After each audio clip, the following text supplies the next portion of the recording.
Nagpupuri kami sa'yo, Hari namin, Hesu Kristo. Masunurin kang tot Cordero, sa katubusan ng tao, Hari sa krus ang buhay mo.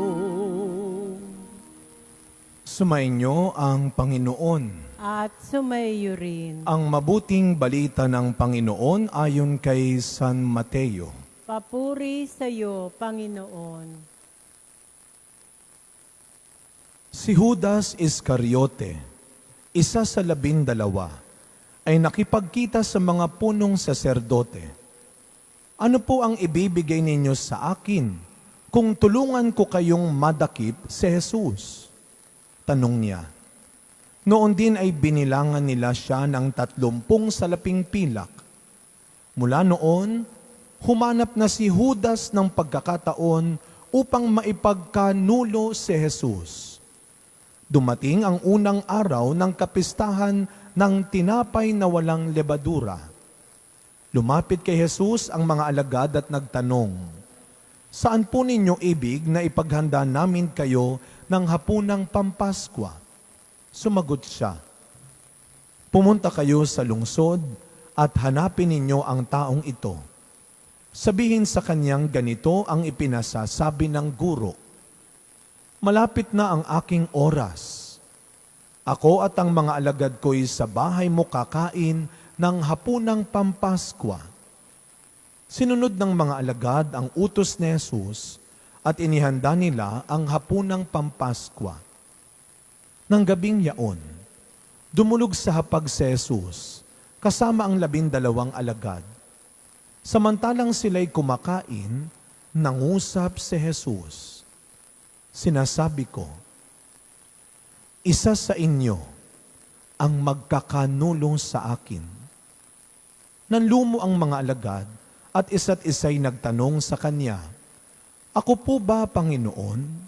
Sumagot siya, "Ang kasabay kong sumausaw sa mangkok ang siyang magkakanulo sa akin.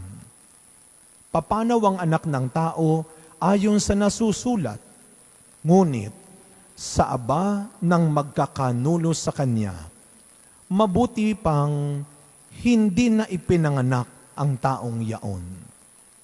Si Judas, na magkakanulo sa kanya, ay nagtanong din, "Guro, ako po ba?" Sumagot si Jesus, "Ikaw na ang nagsabi." Mga kapatid, ang mabuting balita ng Panginoon. Pinupuri ka namin, Panginoong Hesu Kristo. Good evening po sa inyong lahat. Tayo ay nasa Miyerkules na ng mga mahal na araw. At kapansin-pansin po mga kapatid, no? Ako po'y medyo nangingiti na lang ho dahil noong pong linggo nagsimula ang mahal na araw. Tayo po ay sinamahan ng ating mga anghel at ng ating mga apostol. Noong pong linggo ay 11 lang sila. Ngayon ay 4 na lang sila. Ang aga namang magkanulo kay Jesus, no? Tamang-tama ho. Alam mo po ninyo, noong pong ako ay nasa high school, sa Kristan ho, bago ako pumasok ng seminaryo, sa Our Lady of Fatima sa Bacood, Santa Mesa, nagkaroon kami ng musical play. Ito po ay may kinalaman din sa buhay ni Kristo. So sabi ko sa mga magulang ko, sa nanay ko na, "Manood kayo kasi kasali ako. Nakasama ako sa musical play." So siyempre sila excited, hindi lang magulang, buong pamilya. At alam mo ninyo, ang uso nun wala pang cellphone. So malalaman ang edad natin, ang usong-uso nun ay mga camera na de-film. Kapag nakaka-LL, nakakaluwag-luwag, kaya mong bumili ng 36 shots. Susunod dyan, 24 shots. Pag walang-wala talaga 12 shots, titipirin nyo pa. Kamalas-malasan mo na na-expose pa yung 10, nabawasan pa ng 2. Kaya tipid na tipid. So dumating na ang aming musical play. Nandun ang aking buong pamilya, nakaready ang camera ng aking nanay. Kalahati na wala pa ako. Sabi ng nanay ko, ang tagal naman ito. Hanggang sa yung spotlight ay itinutok sa likuran. Pagtingin ng nanay ko, nakita na niya ako. Sabi niya, grabe ang anak ko, sa likod pa ang pasok. At ako'y pumasok ng dahan-dahan upang lapitan si Jesus sa altar. Paglapit ko, tinignan ko siya at aking hinalikan si Jesus. Pagkatapos kong halikan, itinaas ko ang isang bag ng mga barya, tumawa, sabay takbo palabas. Sabi ng nanay ko, Judas pala. Judas. Ang Miyerkules Santo, mga kapatid, ay sinundan ng 2 araw pa. Lunes Santo, Martes Santo, Miyerkules Santo. Isang taong matunog na matunog ang ating narinig. Alam niyo, ang tawag sa Holy Wednesday din ay Spy Wednesday. Ito ay araw ni Judas na minsang tinawag na kaibigan ni Kristo. Ito ay araw ni Judas na minsang pinakain ni Kristo. Tinulungan ni Kristo. Tinanggap ni Kristo. Pinakitaan ng mabuti at maganda ni Kristo. Ngunit ito ang araw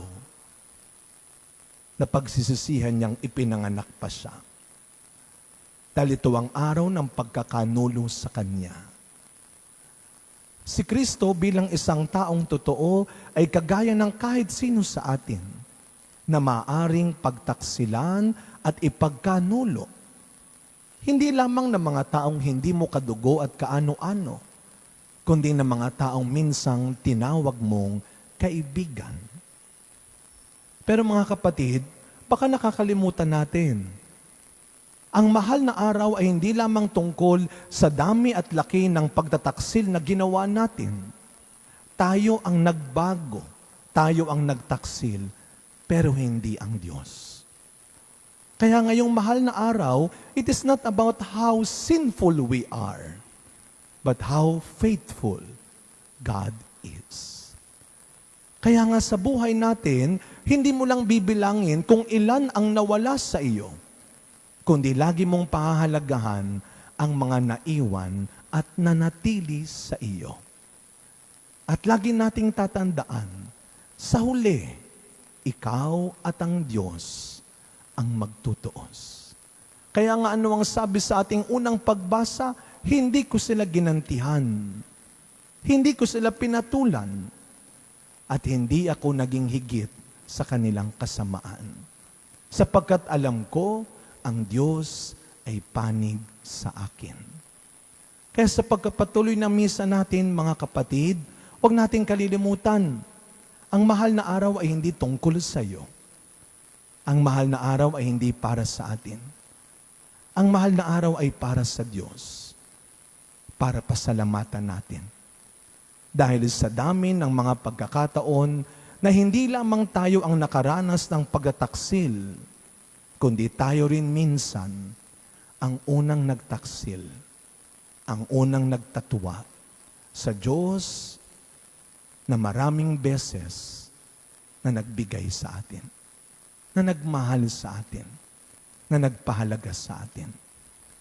Ngayong Holy Week, we will not just have a contrite, we will not just have a heart that is humble, but this Holy Week, let us all have a grateful heart.